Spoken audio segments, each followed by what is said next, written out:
নমস্কার, আপনারা দেখছেন চ্যানেল এবিসি। আমি বিজয়, আর প্রত্যেক দিনকার মতো আপনাদের সামনে উপস্থিত হয়ে গেছি।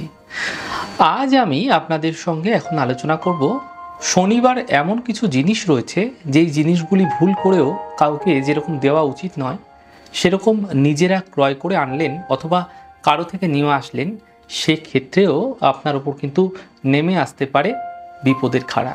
কী সেই জিনিসগুলি, সেই বিষয় নিয়েই আলোচনা করার চেষ্টা করব। দেখুন, যদি আপনি শনিবার কাউকে ভুল করেও সর্ষের তেল দিচ্ছেন, অর্থাৎ শনিবার কারো থেকে ভুল করে সর্ষের তেল নিচ্ছেন, তাহলে রান্নাঘরে মা লক্ষ্মী যে বসবাস করে সেই রান্নাঘরে সর্ষের তেল শনিবার চলে গেলে মা লক্ষ্মী চঞ্চলা হয়ে যায়, যার দরুন অর্থনৈতিক ক্ষেত্রে বিশেষ খারাপ প্রভাব পড়তে দেখা যায়। এই গৃহে কিন্তু এই অর্থনৈতিক খারাপ প্রভাব ধীরে ধীরে বৃদ্ধি পেতে থাকে। তাই ভুল করেও অন্যান্য দিন দিতে পারেন বা নিতে পারেন, কোনো অসুবিধা নেই। শনিবার ভুল করেও কাউকে কিন্তু সর্ষের তেল বা তেল জাতীয় কোনো জিনিস কাউকে দেবেন না। এতে দেখবেন আপনাদের মধ্যে যে অর্থনৈতিক যে খারাপ প্রভাবটা সেটা কিন্তু খুব দ্রুত পড়ে যাচ্ছে। আপনারা বুঝতে পারবেন এর যে প্রভাবগুলো কিভাবে খারাপ আপনার জীবনে প্রভাব ফেলে থাকে। সেরকমই শনিবার কাউকে কিন্তু মুক্তোর কোনো জিনিস কাউকে কিন্তু দান করবেন না বা দেবেন না। শনিবার দিন কখনো মুক্তো ধারণ করবেন না। আপনাদের বাড়িতে অনেক সময় কি হয়, কেউ হয়তো আপনাকে মুক্তো ধারণ করতে বলেছিল, তো আপনি কি করলেন, শনিবার দিন ভালো তিথি রয়েছে বা কিছু রয়েছে, তো আপনি শনিবার দিন মুক্তোটা ধারণ করে নিলেন তাড়াহুড়ো করে। এমনটি করবেন না। কেউ যদি আপনাকে মুক্তো দিচ্ছে, আপনি ক্রয় করতে চাইছেন, তাহলে সেদিনকে কিন্তু যদি শনিবার হচ্ছে তাহলে সেটি মাথায় রাখবেন, মুক্তো সেদিনকে ক্রয় করা যাবে না। যদি আপনি শনিবার মুক্তো কাউকে দিচ্ছেন অথবা নিজে ক্রয় করছেন, সেটাও কিন্তু আপনাকে মানসিকভাবে ডিপ্রেশনের শিকার করাবে। মানসিকভাবে কিন্তু আপনি উদ্বেগগ্রস্ত হয়ে যাবেন, চঞ্চলগ্রস্ত হয়ে যাবেন এবং আপনি ধীরে ধীরে কিন্তু ডিপ্রেশনের শিকার হয়ে পড়বেন। তাই সাবধান। দেখুন, অনেক সময় কি হয়, শনিবার দিন হয়তো আপনাদের অনেকেরই ছুটি থাকে, রোববার তো ছুটি থাকেই, শনিবারও অনেকের ছুটি থাকে। এমন সময় কি হয়, আপনারা আপনাদের বাড়ির কিছু কিছু পেন্ডিং কাজ, ধরুন আপনার বাড়ির বাগানটা পরিষ্কার করতে হবে, আপনার ঘরে কোনো ছোটোখাটো কাজ আছে, সেগুলো করবেন। আপনার পাশাপাশি কোনো বাড়ি থেকে আপনি একটা লোহার দাও নিয়ে আসলেন অথবা কোদাল নিয়ে আসলেন, এমনটি হয়েই থাকে অনেক সময়। যে এমন যে হয়ে থাকে, এমন হচ্ছে যদি জানছেন, তাহলে কিন্তু আপনি ভুল করে আপনি কারো বাড়ি থেকে কিন্তু কোনো রকম লোহার বস্তু, বিশেষত ধারালো বস্তু কোনোভাবেই আনবেন না। আপনি যদি বাড়িতে কিনেও আনছেন সেটাও কিন্তু খারাপ। অর্থাৎ বাড়িতে লোহার কোনো বস্তু শনিবার দিন আনবেন না। একই সাথে কাউকে কিন্তু আপনারা এই শনিবার দিন কোনো লোহার বস্তু দেবেন না। কেউ আপনার বাড়িতে চাইতে আসলো, এটা একটু দাও, লোহার কোনো একটা বস্তু চাইলো, লোহার দাও হতে পারে, কোদাল হতে পারে, দেবেন না, ভুল করেও দেবেন না। বিশেষ করে ধারালো বস্তু দেবেনই না।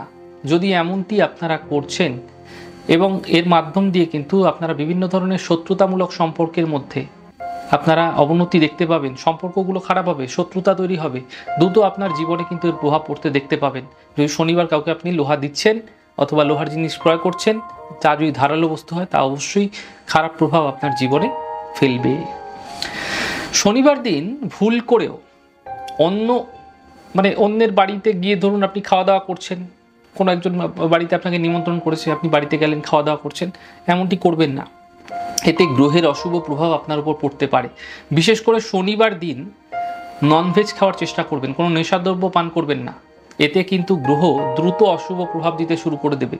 শনিবার সর্বদা সাত্ত্বিক আহার, সাত্ত্বিক ভোজন রাখার চেষ্টা করবেন।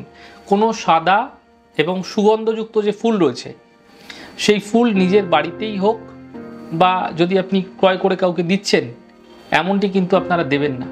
যদি অনেক সময় হয় না কি, বাড়িতে অনেক জুঁই ফুল ফুটেছে, টগর ফুল হয়েছে, অনেক গন্ধযুক্ত ফুল হয়েছে, আপনি সকালবেলা ফুলগুলো তুলে রাখলেন, কাউকে দেবেন, কাউকে দিতে ইচ্ছা হলো, কাউকে আপনি দিয়ে দিলেন। শনিবারটা কিন্তু এমন করবেন না, ভুলেও করবেন না।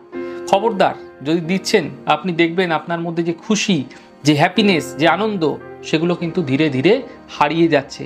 তাই শনিবার দিন সাদা ফুল, বিশেষ করে গন্ধযুক্ত ফুল কাউকে দেবেন না বা কারো থেকে নেবেনও না। তাহলে কিন্তু আপনার মধ্যে যে খুশি, আনন্দ, সেগুলো সব নষ্ট হয়ে যাবে। দেখুন, একটা বিষয় বলে রাখি, অনেকেই কিন্তু অনেকের যারা কাছের মানুষ থাকে, কাছের মানুষ হোক বা যারা শুভাকাঙ্ক্ষী আছে, অনেকের মধ্যেই দেখা যায় অনেকে কিন্তু বিশেষ দিনে অনেক রকমের গিফট করে থাকেন। কিন্তু ভুল করেও একটি জিনিস মাথায় রাখুন, যে গণেশের যে শোপিস আছে না, আপনারা গণেশের শোপিস অনেকেই কিন্তু গিফট করেন, গিফট নেন, এই ধরনের শোপিস আপনারা শনিবার কখনো কাউকে গিফট করবেন না, ভুল করেও না। এবং কারো থেকে আপনি শনিবার দিন গিফট নেবেন না। যদি গিফট একান্তই নিতে হচ্ছে তাহলে তাকে কিছু পয়সা দিয়ে দেবেন, 2, 5, 10 টাকা অবশ্যই দিয়ে দেবেন। গিফট গণেশের কোনো গিফট শনিবার দিন নেবেন না। তাহলে অবশ্যই দেখবেন যে আপনার ক্ষেত্রে যে সিদ্ধান্ত, আপনি যে কোনো ক্ষেত্রে যদি কোনো সিদ্ধান্ত নিতে চাইছেন, সেই সিদ্ধান্তের মধ্যে একটা ভীষণ রকমেরভাবে শুধু সমস্যা তৈরি হয়ে যাবে। তাই ভুল করেও শনিবার দিন গণেশের গিফট নেবেন না, গণেশজির গিফট দেবেন না। দেখুন, আমাদের এই শাস্ত্রটা বহু প্রাচীন, অনেক প্রাচীন শাস্ত্র। শাস্ত্রীয় কিছু রীতিনীতি মেনে যদি আমরা চলতে পারি, তাহলে আমাদের জীবনে আসা বিভিন্ন ধরনের সমস্যার এক সহজ সমাধান আমরা কিন্তু নিজেরাই করে ফেলতে পারি। তাই এই ছোট ছোট বিষয়গুলিকে আপনারা কিন্তু আপনাদের দৈনন্দিন জীবনে, ব্যবহারিক জীবনে পালন করুন। এই ছোট ছোট বিষয়গুলো কিন্তু আমাদের জীবনে অনেক বেশি সমস্যা, অনেক বেশি সংঘর্ষ তৈরি করতে পারে। তাই এই ছোট ছোট বিষয়গুলি পালন করুন এবং এর ফলে অনেক বেশি সমস্যা থেকে আপনারা সহজে বাঁচতে পারবেন। আমাদের এই ছোট ছোট উপস্থাপনাগুলো আপনাদের কীরকম লাগছে অবশ্যই লিখে জানান। যদি ভালো লেগে থাকে সেক্ষেত্রে লাইক করতে, কমেন্ট করতে, সাবস্ক্রাইব এবং শেয়ার করতে বন্ধুদের সঙ্গে ভুলবেন না। অনেক ভালো, সুন্দর, সুস্থ থাকুন। আগামী পর্বে দেখা হবে।